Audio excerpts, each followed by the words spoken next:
Welcome to the Skeptical Auditor Podcast. I'm your host, Dr. Hernan Murdock. In this episode, we continue our conversation with Chris Ward about his experience interacting with auditors. Chris also shares some advice on how to better interact with our IT colleagues. We also talk about key certifications auditors may want to consider for career advancement. All that and more, starting now.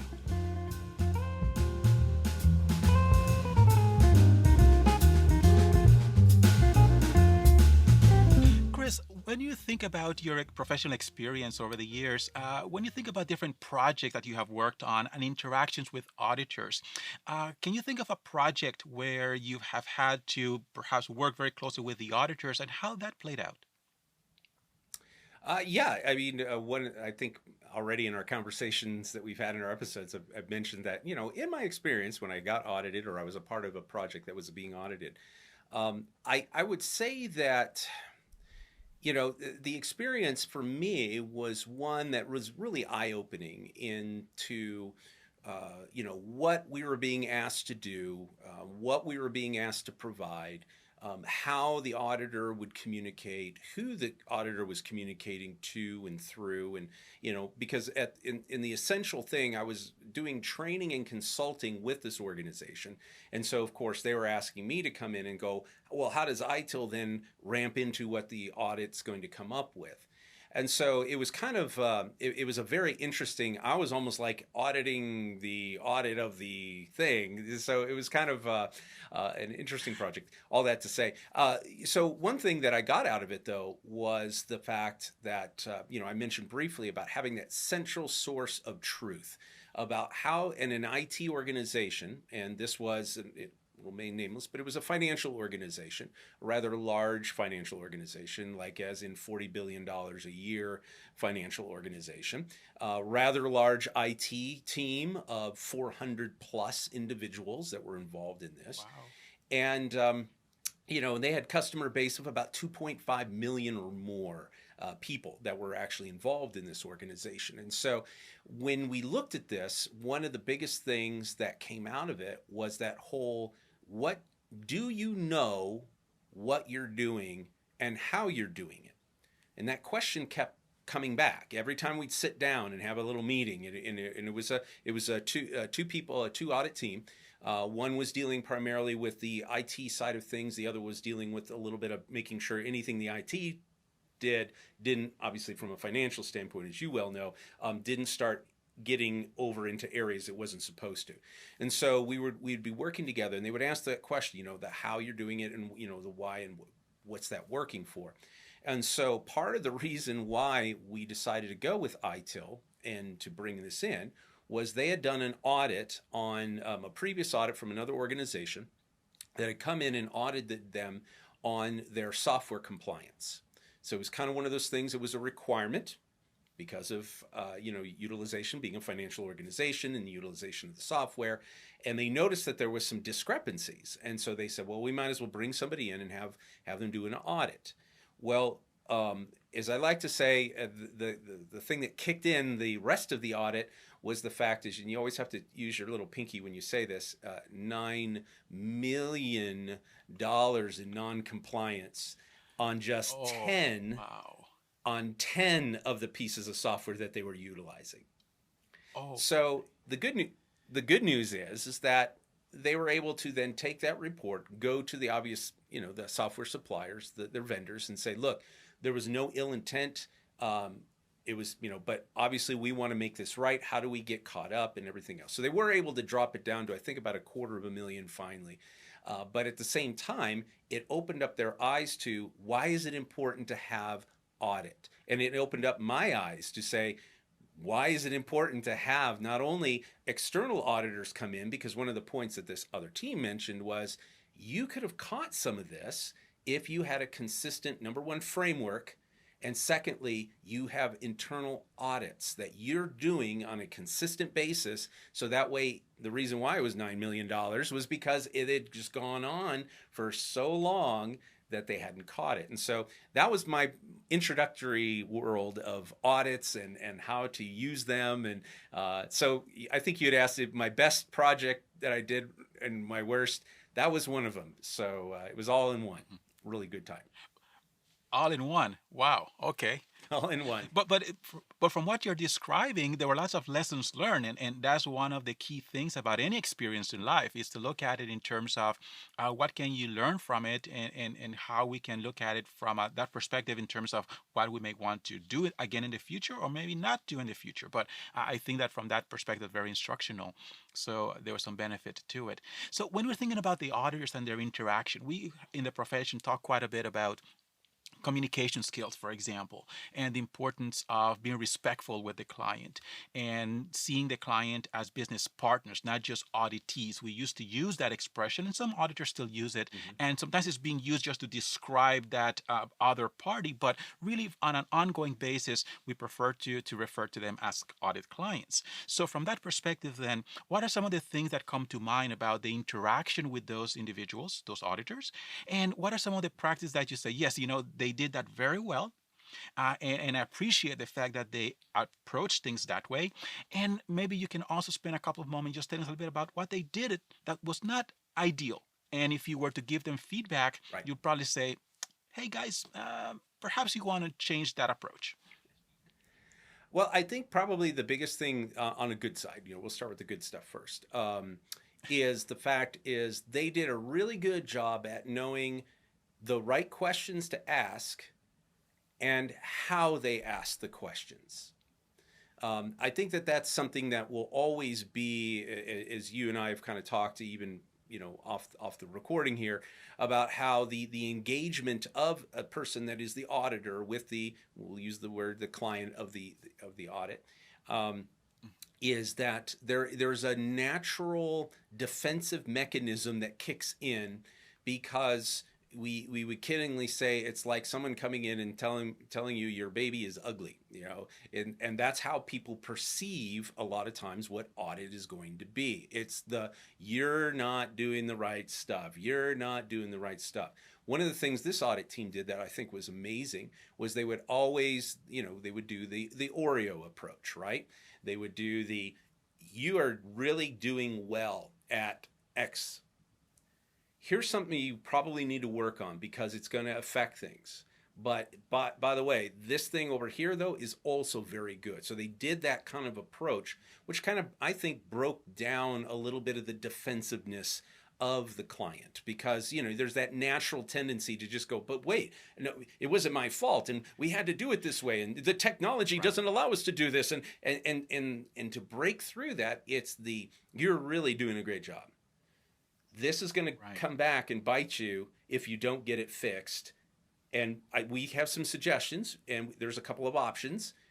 And by the way, you're really doing great over here. And that, I think, was very eye-opening. The team really was super professional that came in that I was working with. And again, I was more on the outside. I was not an employee of the company. So I kind of got to sit in the side chair and kind of watch as things go. And then I would give my 2 cents and advice on, well, technically, from a ITIL perspective, this process was going to help you with this, or this procedure or this value stream is going to be important to you from a technology standpoint. And so those are things that I was able to do. Now, I think that was the good thing. The only thing that I would say was, in their case, the person that was, I remember I told you that it was a kind of a team, and the one was more of the tech kind of guy. And there was a lady who was the other part of the team, and she was more of the how does that integrate with the finance side of things, and how do we make sure we're still in compliance with all of the rules and regulations. And when they would do the meeting sometimes, I always thought,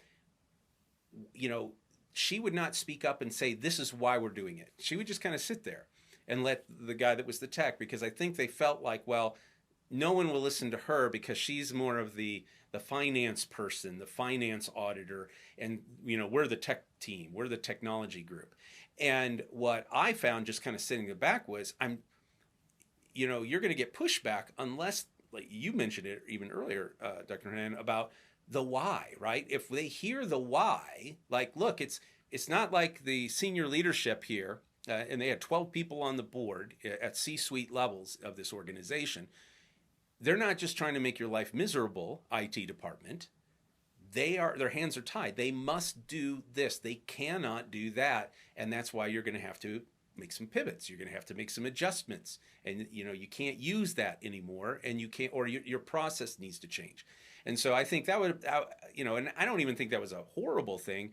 It was just like, wow, if she would have just kind of raised her hand, going, by the way, guys, it's because the law is the law. You can't do it that way. You can't just let that data just sit out there on a device that's not locked down because of this, this rule, this regulation, or whatever it is. And so I think that, in my experience, that was the thing. Again, using that Oreo approach of really just, saying good stuff, got to work on this, and, being there, but maybe a little work on the why we're doing this, why you have to do this. I think that's very helpful, and part of that is helping the client understand where the auditors are coming from. Because in many cases, and you were talking earlier about how the auditors have this unfortunate legacy that they are dealing with in many respects. So trying to demystify the profession, what they are trying to do, and so on. So explaining themselves better, I think, will help a great deal. And communication skills certainly plays a very important role in that regard. So when we're thinking about the skills, then communication skills, kind of anticipating the needs of the client too is something that I'm hearing from what you're saying, and something that I will always encourage auditors to do, to think in terms of, well, the client is probably going to hear your question, and in their mind they're processing it a certain way. If you can help them a little bit, that'll probably help everybody involved in this engagement. So I think that'll be a very, very good thing.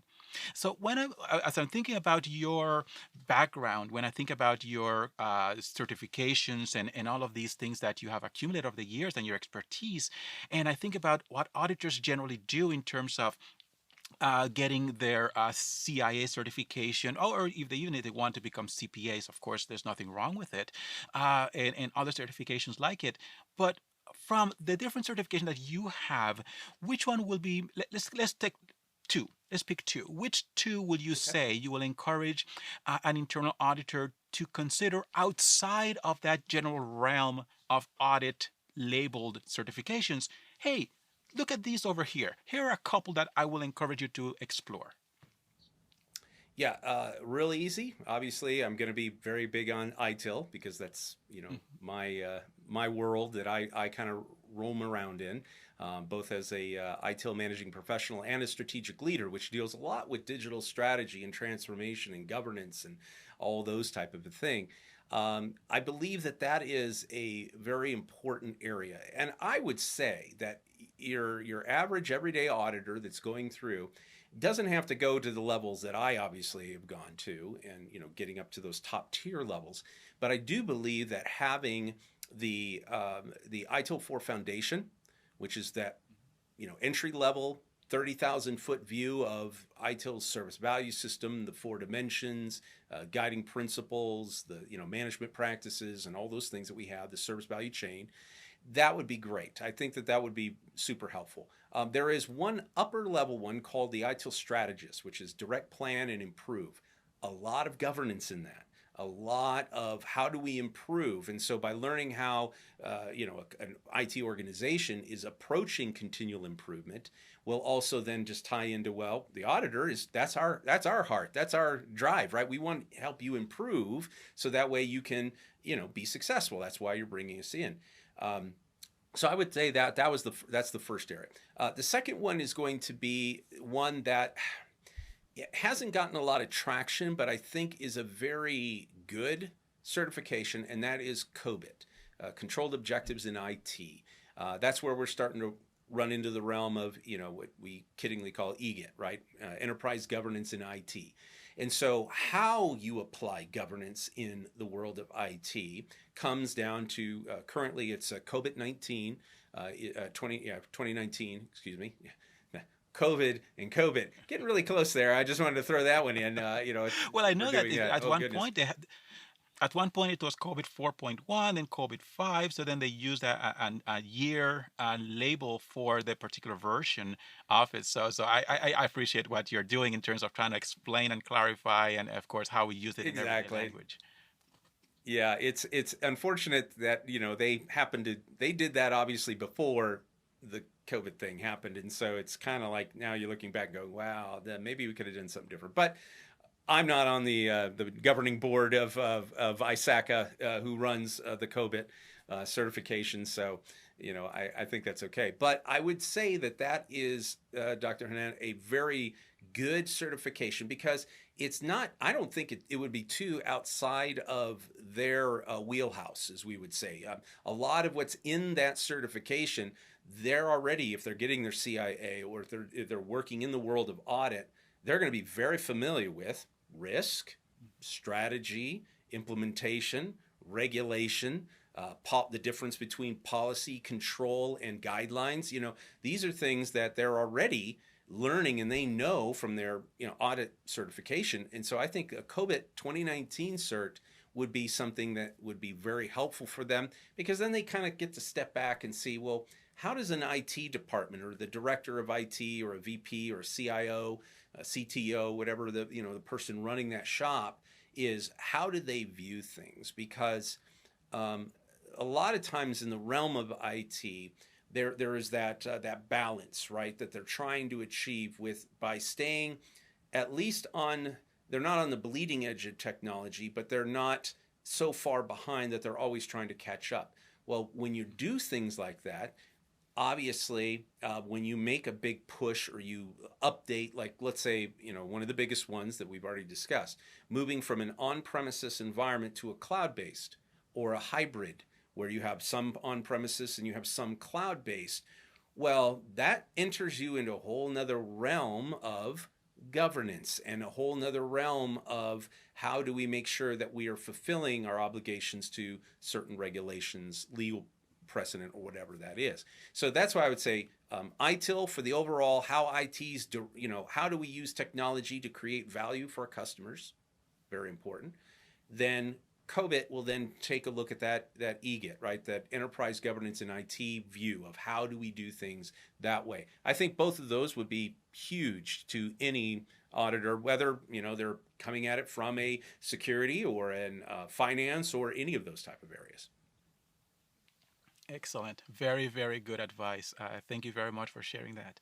So, when we think about individuals who are starting out in their career, we've been talking quite a bit about IT and audit and a little bit of the intersection sections around that, right? Where do things intersect between IT and audit, and how, in many cases, auditors cannot separate themselves from IT. A lot of what we do depends on computer systems, and success or failure will, in many cases, come from there as well. So if you think about someone who's starting out in any one of these fields that are so related, what are some of the suggestions, the advice that you will give someone who is starting out? What are some of the key things they should be doing to be successful as they start their career? Just a couple thoughts.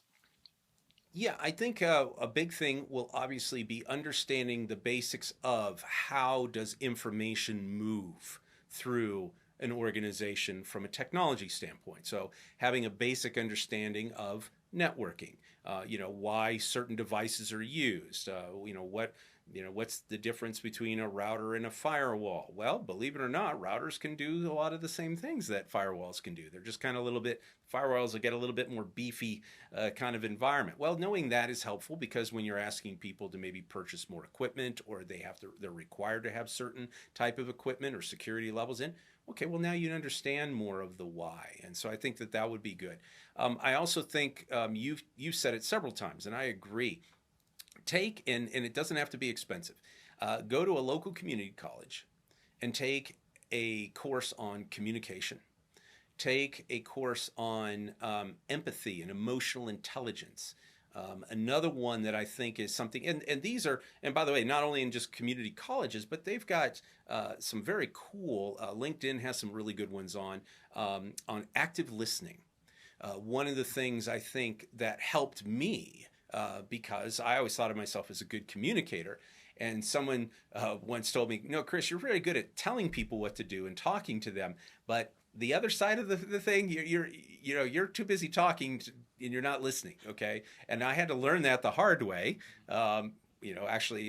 Finding myself asked to find other employment because I wasn't that good as a manager, because I wasn't listening. I was good at telling people what to do, I just wasn't listening. So I would say that an active listening course, or even if it's just a short thing, LinkedIn, Udemy has stuff like that that's either very inexpensive or free. Free is always nice. And then, of course, I think that some of the things, not to plug our own organization, but ACI offers so much in the realm of not just how to be, a good auditor, but how to enhance your skill sets and how to do those things. And I know we offer as part of our CPEs and programs that are out there, there's some really good stuff. And so if you're getting started, learn how to be a good communicator, learn basic technology so that way you understand how all those things are working, and then just add that along to whatever the requirements are for you to do or become an auditor. And that would be my advice. Wonderful. Thank you very much for sharing, for your generosity with your time and your insights, and to our audience as well for listening to this episode. And I think this is great. So thank you so much for that. And I'm going to have me a cup of tea and enjoy myself a little bit as I think about what a wonderful conversation we just had.